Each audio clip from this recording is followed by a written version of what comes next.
Bunny, and today we are gonna do another story time video. You guys are gonna have to let me know if y'all want me to occasionally pop in and do these kinds of story time videos when I have something creepier or weirder happen. I feel like for me they're almost the same as a tea vlog, except for like these are like my more shocking experiences. I know some of you guys liked my last one, some of you didn't, so like this video if you would like for me to continue to do these. Long story short, wasn't even gonna film a video about this, but then I told Kat and Leanne this story and they were both super horrified the entire way through, and they were like, oh my god, you've got to make a story time video about this. So that's what we're gonna do today. Also, here's a fun bonus story. My holy shirt is so holy, in fact, that I confused this giant gaping hole with the head hole and I almost shoved my head through it, and then I almost put my head through this gaping hole, which is also not a head hole, but I love this shirt so much. I wish that there were so many places that just sold clothes like this, but sadly, you know, it's a selective bunch that see the true value in absolutely tattered holy clothing. I love it. I hope you do too. Swamp family, we understand each other. Also trying to drink water again today. Go me.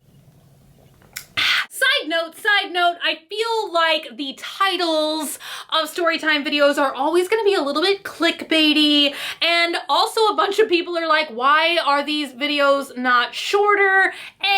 I never know how to make a short video, and B, I'm like, how do you really tell? Like, how would I have told last time's story time, the only story time I've ever done, how would I have told that story any quicker? Be like, I ate some fries and there was metal on it. The end. Like, what? That's not a fun story, you know? Without all the gory details. So, let's get into today's superb experience, which actually happened a couple... Here's Johnny. This actually happened a couple of days ago, but Dogman and I, we have a family member that is currently building a custom home, and this has been going on for a couple of months now, and it's kind of a place that we've just been popping in, looking at the progress. It's really awesome to see a structure rise from the ground up, and it's just kind of like a cool process to be involved in. Dogman and I are just kind of like going there to just get different kinds of inspiration for stuff that we would like to do in our own house in the future, all kinds of stuff like that. So the reason that we were over there a couple of days ago was because at this point they are in the process of like building out the shelves and the built-in stuff in the house. And we literally, like, in case you didn't know, Dogman is a writer, and we literally have like a Beauty and the Beast library sort of situation at our current house. So we always need shelf inspiration desperately because we have mounds of books all over every flat surface and sometimes also on the floor. So that is why we were there the other day. So just to give you guys some FYI, like, we know from having been here in the past that all of the construction crews usually leave by like 4:30, 5 at the latest. They're out of there. They've already been working all day.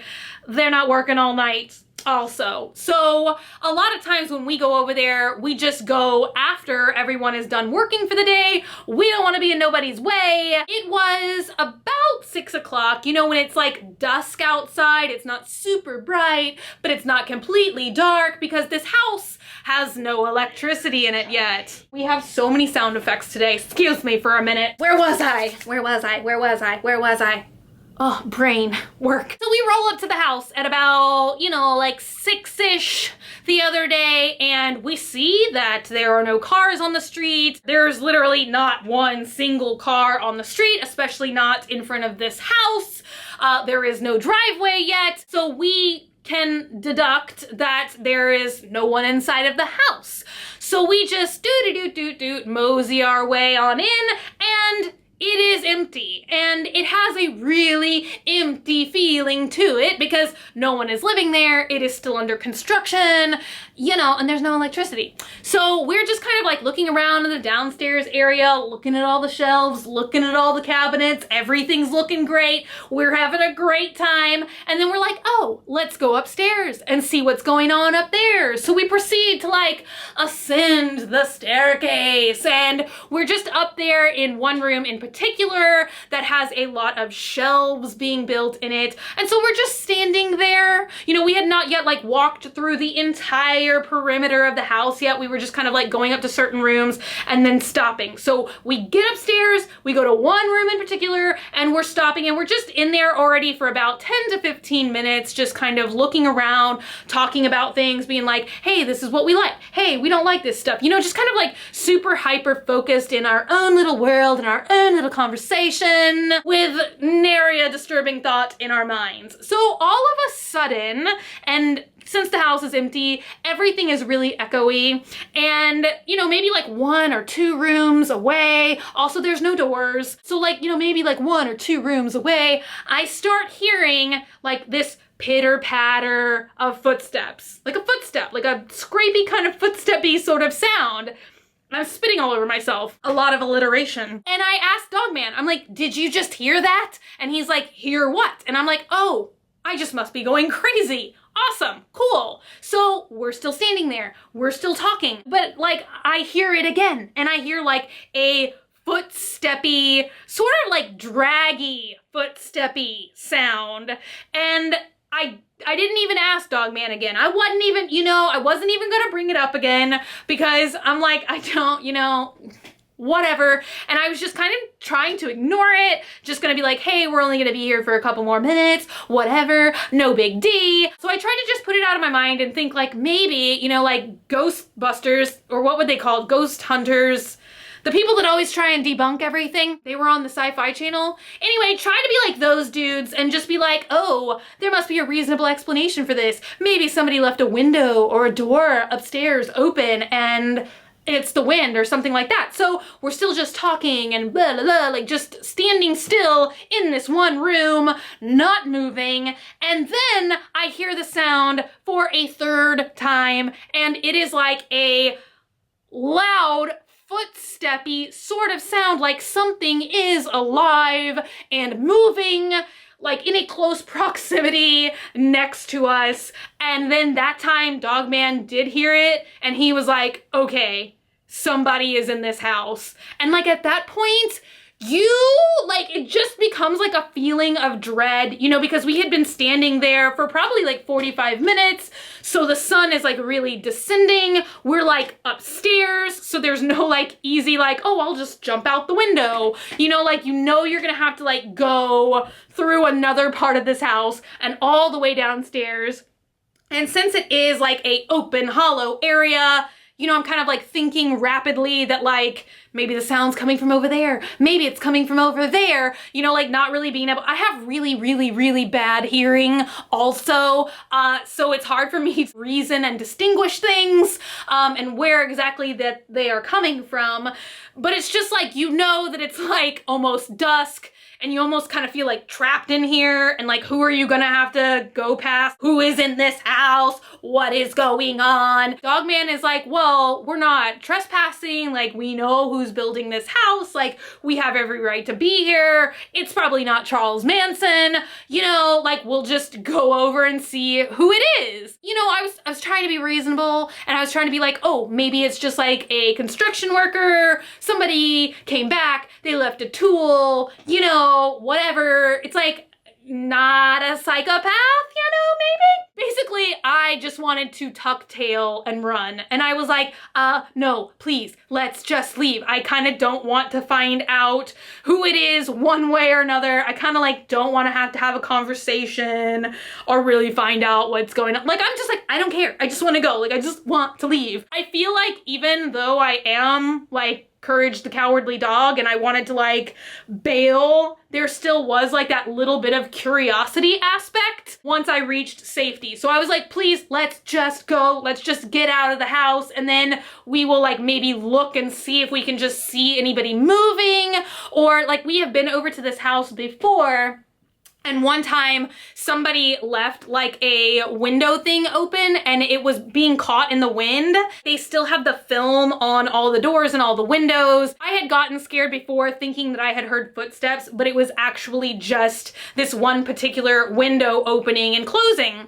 And so literally we bail because I'm like, please, please, please, please, let's bail. So we get outside and we're in the backyard and I'm like, let's just see if we can see anybody moving around in there. So once again, all the windows and stuff have film over them. So you can see like basic shadows and shapes, but you can't really be like, it's a man aged 27 standing here wearing a blue shirt. You know, like you wouldn't get that much of a detailed image. So we're kind of like in the backyard, we're looking through those windows, we don't see anybody, we're wrapping around, we're looking, we don't see nobody. And then like I went around, well like he was with me too, obviously I'm not doing anything by myself. And I was like, oh, the windows that were causing that fluttering footsteppy noise before are clearly utterly closed up, so it's not that experience again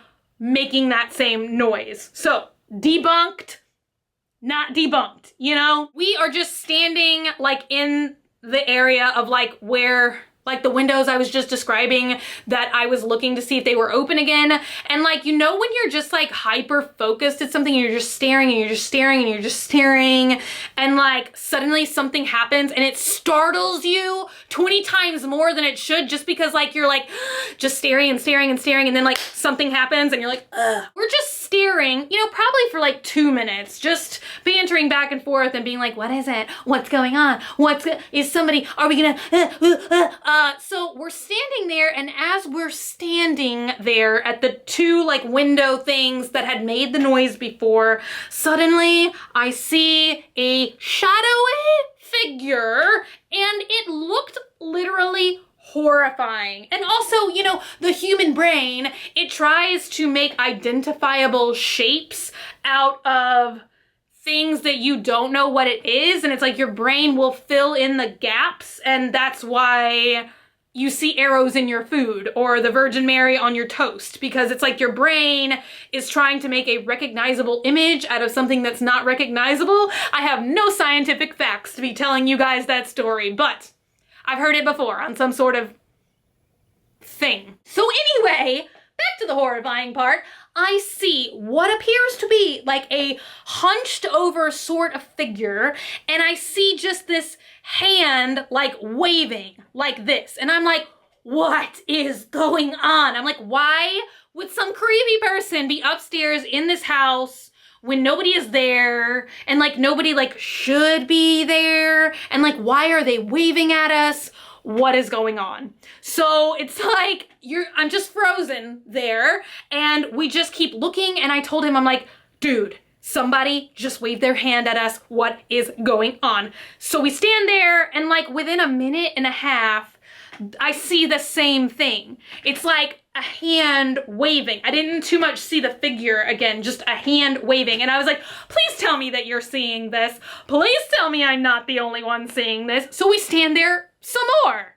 This is why people die in horror movies, you know? So we proceed to still stand there. And so we see this like waving again, but this time it's accompanied by a tapping noise. So then we're like, why is it waving and tapping? And just like feeling like so scared, but like also like, I guess we could just totally bail at that point and just run away and like get away faster than they could get like all the way down the stairs and like kill us. We just continued to stand there because I was like, okay, at this point, like we have to see what's going on. Like Is it somebody we know? What's going on?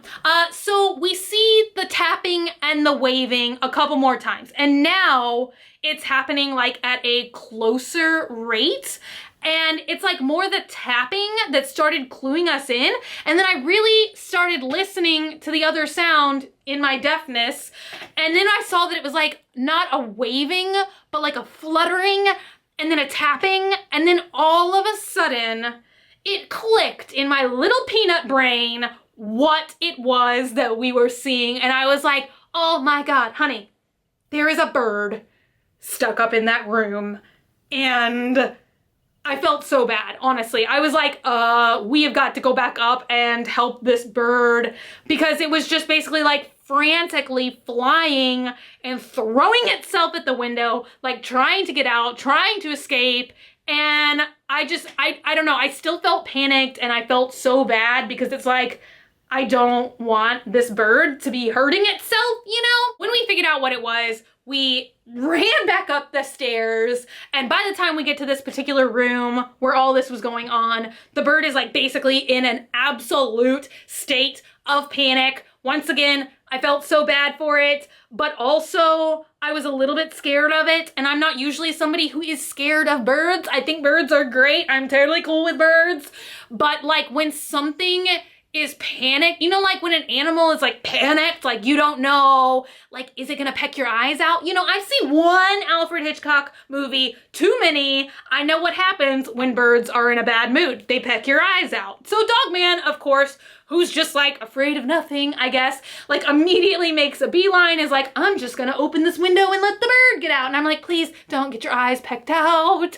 I don't wanna see that. But basically the bird was just so frantic at this point and probably like really, really skittish, really, really scared. So as soon as he got anywhere near the bird, it flew into another room, which was like deeper in the house. And I was like, oh my God, like what if we cannot get this bird out of the house? Like I know it's probably hurting itself by throwing itself up against these windows. Like that's probably not healthy for anybody. And like, once again, like I don't want to be in this house when the sun is down and there's no electricity. And I'm like, oh my God, time is ticking. The bird is flapping. We've got to open up a window and let the bird get out of the house. Luckily, there are like these two French doors on the second floor that open up.